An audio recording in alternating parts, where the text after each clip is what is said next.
Ilang sandali pa, si Count David ay nakaupo sa trono habang ang mga Peregrino ay nakayuko sa kanyang harapan. Tiningnan niya ang malaking bagay na nakakadena at sinabing, lumalabas na ito ay ebidensya ng pakto. Sumang-ayon si Father Andreas at sinabing may dragon fragment sa loob. Isang piraso ng unang dragon ng kasakdalan na tinalo ng nagtatag na hari. Tiningnan ito ng Count ng may kalmadong ekspresyon sa kanyang mukha at walang sinabi. Yumuko si Father Andreas at sinabing paumanhin na sabihin ito, ngunit ang pamilya ni Count Ravnam lamang ang tanging may kakayahan sa kanluran na protektahan ang pakto. Pumikit ang Count at sinabing naiintindihan niya ito. Ibibigay niya sa kanila ang kanyang mga kabalyero. Tutulungan niya silang maihatid ang ebidensya ng pakto ng mas ligtas hanggat maaari niyang tiyakin. Maaari silang maging kanyang mga panauhin habang isinasagawa ang mga paghahanda. Yumuko si Father Andreas sa kanya at nagpasalamat dito.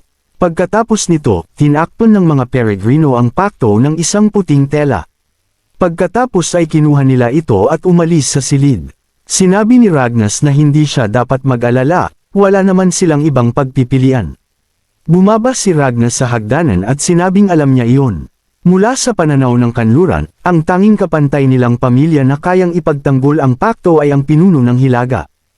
Iron Duque, Timur Baranath. Tumingin siya sa bintana at naisip na alam niyang wala siyang magagawa, ngunit hindi ito nagpapagaan sa pakiramdam. Nagulat siya nang may napansin siya sa bintana. Sinabi niya na matagal na siyang hindi nakakakita ng ganyang bandila. Nagtanong si Ragnas kung ano ang ibig niyang sabihin. Nilapitan niya ito, tumingin din sa labas ng bintana at sinabing naiintindihan niya. Tiningnan niya ang bandilang nakakabit sa karwaheng ibinigay ni Joseph at sinabing matagal na siyang hindi nakakakita ng ganoon. Sinabi ng Count na dapat siyang magpahinga ng kaunti bago umalis. Sinabi ni Ragnas na malamang ay wala siyang pasensya. Naisip ng Count na tama ito, hindi rin siya magiging pasensyoso. Isang kabalyero na sarili niyang amo, isang kabalyero ng Banneret. Tiningnan niya ito at naisip na dapat siyang pumunta sa kanyang tinubuang bayan at tuparin ang kanyang tungkulin. Makalipas ang ilang sandali sa Sora, sa isa sa mga gusali. Isang malaking grupo ng mga lalaki ang nakatayo sa labas ng gusali.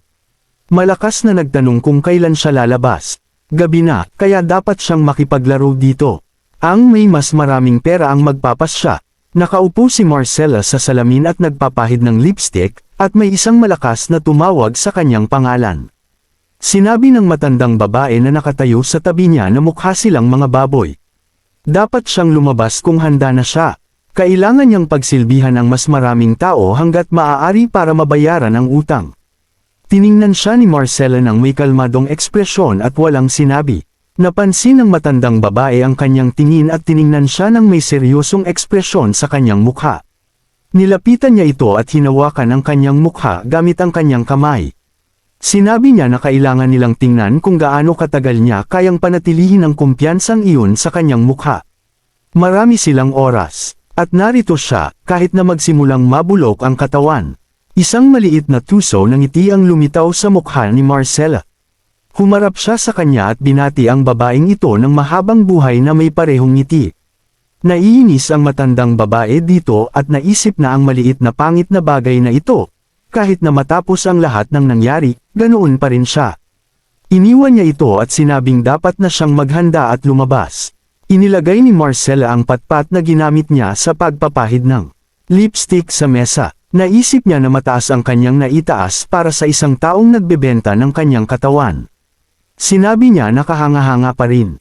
Tumayo siya mula sa mesa at naisip na at least siya ang pumipili ng kanyang kapalaran. Ngunit ito pa rin ang daan patungo sa pagkasira. Lumabas siya sa silid at malakas na sinabi ng mga lalaking naghihintay sa kanya na siya ay paparating. Lahat sila ay naghihintay sa kanya. Lahat sila ay nagsimulang sumigaw ng napakalakas sa tuwa nang makita siya. Nagtanong ang matandang babae, naghintay ba sila ng napakatagal? Malakas na sinabi ng mga lalaki na narito ang isang ginto. Isa lang, handa siyang magbigay ng 2 gintong barya. Baka dapat silang magkaisa, magbabayad sila ng 3 gintong barya. Talaga bang iniisip ng tandang ito na gag-ana ito? Kung ganoon, siya lang ang magbabayad ng 3 gintong barya. Tiningnan ito ng matandang babae at naisip na napakaganda nito. Mula sa nalalantang bulaklak na ito ay tiyak na magmumula ang gintong pulot-pukyutan. At unti-unti niya itong ilalabas lahat. Malakas na sinabi ng isa sa mga lalaki na handa siyang magbayad ng 4 na piraso ng ginto. Sinabi ng matandang babae na sa wakas ay nagsimula na silang mag-alok ng disenteng presyo. Mayroon ba siya ng ipinangakong 4 na gintong barya? Naiinis ang mga lalaki dito at naisip na sa 5 gintong barya ay maaari siyang magsaya sa loob ng isang buong buwan. Tiningnan ng matandang babae si Marcella at magsasabi sana ng isang bagay. May isang taong nagpagulat sa lahat ng naruroon sa pamamagitan ng pag-aalok ng 100 gintong barya. Labis na nagulat ang matandang babae dito at tahimik na tiningnan kung sino ito. Lahat ng naruroon ay lumingon at tumingin ng may gulat na mukha sa taong nagsabi nito. Dahan-daang umakyat sa hagdan ng lalaki at sinabing magbabayad siya ng 100 gintong barya. Labis na natakot si Marcella nang marinig ito. Kinuyam niya ng mahigpit ang kanyang kamay at naisip na ito ang parehong tunog. Naalala niya si Godden at naisip na ito ang tunog na nagdala ng pagkasira sa kanyang pugad. Umakyat sa hagdan ang kabalyero at pumasok sa silid kung saan silang lahat ay nakatayo. Naakit niya ang atensyon ng lahat ng taong narito at nagtanong ang matandang babae, sinabi ba niya na handa siyang magbayad ng 100 gintong barya?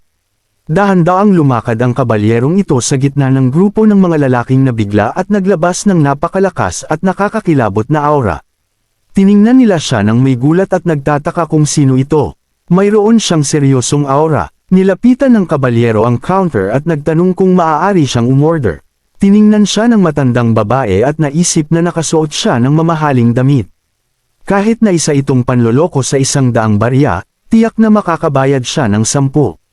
Aalukan sana siya ng menu, ngunit tinanggihan ito ng kabalyerong ito. Sa ilalim ng hood ay si Vlad at sinabi niya na kahit na umalis siya sa lugar na ito, palagi niya itong namimiss. Pritong sausage at black pudding, hash brown at puting tinapay. Labis na nagulat si Marcella nang marinig ito. Inalis niya ang kanyang hood at sinabing ito ang karaniwang order ni George. Labis siyang nagulat nang makilala siya, tinakpan ang kanyang mukha gamit ang kanyang mga kamay at nagsimulang umiyak. Ang ginto ay hindi isang maruming bahay ng mga pagnanasa. Ang kulay kung paano siya dinala ni George sa bahay. Kung paano siya nilinis ni Marcella. Ang kulay ng nakuha ng batang lalaki. Tiningnan siya ni Vlad, tinawag siya sa pangalan, at sinabing bumalik na siya. Patuloy siyang umiyak habang pinagmamasdan siya nitong ngumiti sa kanya. Nagulat si Marcella nang may mapagtanto siya. Lumapit siya sa kanya at sinabing dapat siyang umalis dito. Nang mabilis, may mga alipor si One-Arm Jack dito. Patuloy siyang may sinasabi ng tahimik sa kanya habang tinitingnan sila ng matandang babae at walang sinasabi.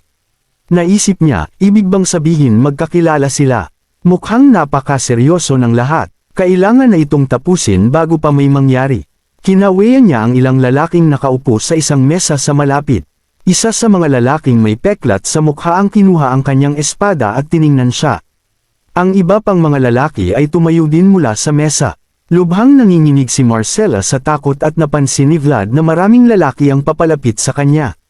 Lumingon siya at sinabi na bago magbayad, kailangan muna niyang ayusin ang bill. Nagtanong ang matandang babae kung anong bill ang tinutukoy niya. Ginulat niya ito sa pamamagitan ng pagtawag sa kanya sa pangalang One-Armed Jack. Tiningnan niya ito nang may nakakatakot na aura at sinabing may kailangan siyang kunin sa kanya. Ang mga lalaking nakatayo sa tabi niya ay nagulat dito at tiningnan siya ng mataman na may seryosong mukha. Isa sa kanila ang kinuha ang kanyang espada at sinabi sa hanggal na ito na napakakatawa nito. Paano siya naglakas loob na sabihin ang pangalan ng amo ng walang pag-aalinlangan? Pagkatapos niyang matapos ito, lumitaw ang isang sugat sa kanyang leeg kung saan damaloy ang dugo. Mabilis na umatake si Vlad gamit ang kanyang kutsilyo, lumingon at tiningnan ng masama ang iba. Bumagsak ang nasugatang lalaki pagkatapos ng atake na ito na may malakas na tunog. Lahat ng nasa silid na ito ay labis na nagulat dito at sa loob ng ilang segundo ay walang masabi. Ang matandang babae, na nabigla sa nangyari, ay nagsimulang sumigaw ng napakalakas dahil dito. Hawak ni Vlad ang isang duguan na kutsilyo at sinabing dapat siyang patayin. Sinabi ni Vlad na kailangan niyang tumahimik at maghintay dito. Ito ay dahil hindi magiging sapat ang mga lalaking ito. May kailangan din siyang kunin sa kanya. Nahulog sa kanyang likod ang matandang babae at lubhang nanginginig dahil sa napakalakas na takot. Kinuha ng mga lalaki ang kanilang mga espada at nang may galit na mukha ay nagtanong kung ano ang ginagawa niya dito. Sino siya at sino ang nagpadala sa kanya? Tiningnan sila ni Vlad ng may galit na mukha na may hawak na kutsilyo at sinabing ang pangalang George. Isang napakalakas na aura ang nagmumula sa kanya at galit na sinabi niyang siya ang huli niyang espada. Nagulat ang mga lalaki at nagtanong kung ano ang sinabi niya. Isang lalaki ang nakakilala sa kanya at malakas na sinabing naalala niya ito. Ito ang parehong blonde na may asul na mga mata. Ang pangalan ng kakaibang ito ay si Vlad. Nagtanong ang mga lalaki, talaga bang siya iyon? Hindi ba siya patay na? Sinabi ng lalaki na dadalhin nila ang ulo niya sa amo, at babayaran sila ng malaki para doon. Kung nakaligtas siya hanggang ngayon, malamang ay hindi siya basta-basta susuko, ngunit hinahanap niya ang kanyang sariling kamatayan. Naghanda si Vlad sa pakikipaglaban at sinabing dapat silang tumigil sa pagsasalita at lumapit sa kanya. Tiningnan niya sila ng may napakamasamang aura. Labis na nagulat ang mga lalaki dito at tiningnan siya ng may gulat na mukha. Nagtataka sila kung anong problema sa kanya. Siya ba talaga ito? Para siyang isang uhaw sa dugo na lobo. Mabilis na tumakbo si Vlad patungo sa kanila at sinabing kung tatayo lang sila ng ganoon, siya mismo ang lalapit sa kanila. Matapos niyang sabihin ito, agad siyang tumakbo patungo sa isa sa kanila at sinaksak ito ng kutsilyo. Napansin niya ang isa pang lalaki na malakas na sumisigaw at aatake sana sa kanya mula sa likuran gamit ang espada. Naunahan niya ito at siya ang unang sumaksak gamit ang kutsilyo at pinigilan ang kanyang pag-atake. Agad pagkatapos nito ay ilang lalaki ang tumakbo patungo sa kanya na may mga sandata sa kanilang mga kamay. Si Vlad, na may nakakatakot na ekspresyon sa kanyang mukha, ay inatake ang isa sa mga lalaki gamit ang kanyang kutsilyo. Sumaksak siya ng isang beses at ito ay nagdulot ng isang sigaw. Isang sigaw ay isang buhay. Hindi niya hahayaang makalabas ng buhay ang sinuman sa kanila. Patuloy siyang sumaksak ng napakabilis gamit ang kanyang kutsilyo at tinalo ang maraming lalaki. Hindi sila makakaalis hanggat hindi sila nagbabayad ng dugo para sa mga luha ni Marcella. Samantala sa ibang bar na matatagpuan sa lungsod na ito, nakaupo si Jack at umiinom ng alak mula sa isang bote. Matapos niyang maubos ang buong bote ay inilagay niya ito sa mesa ng may malakas na tunog. Tumingin siya sa kisame at naalala si George. Naisip niya na matapos ang kanyang pagkawala, halos pag-aari na niya ang mga slum ng Sora. Aakyat pa siya ng mas mataas at hindi siya hihinto doon. Kaya hindi siya nag-atubiling magnakaw ng mga bagay na pag-aari ng iba. Lumakad siya sa ibabaw ng mga bangkay ng kanyang mga kaaway at umakyat ng mas mataas. Ngunit sa huli lamang niya napagtanto na ang buhay sa mga slum ay pangunahing nasa kamay ng mga malakas na tao. Dati, matigas siyang naniniwala na maaari lamang makuha ang lahat sa pamamagitan ng panalo. Ngunit ngayon ay narito siya, sa kabila ng pagkatalo ni George, si George ay naging nanalo at namatay. Isang araw, ganoon din ang mangyayari sa kanya. Pinunasan ni Jack ang kanyang mukha gamit ang kanyang kamay, sinumpa ang buhay, at naisip na ang ilang salita mula sa isang tao sa itaas ang magpapasya sa kanyang kapalaran. Isang lalaki ang biglang pumasok sa kanyang silid at malakas na sinabi sa kanyang amo na mayroon silang problema. Tiningnan siya ni Jack at tinanong kung bakit siya maingay. Malakas na sinabi ng lalaki na pinalibutan sila. Tiningnan siya ng amo ng may walang pakialam na ekspresyon at nagtanong kung sino at saan. Malakas na sinabi ng lalaki na ang buong slum. Pinalibutan sila sa lahat ng panig ng mga sundalo. Binuksan niya ang bintana at malakas na sinabi na seryoso siya. Kahit sa likuran niya ay maraming sundalo. Ito ang mga gwardya ng Sora.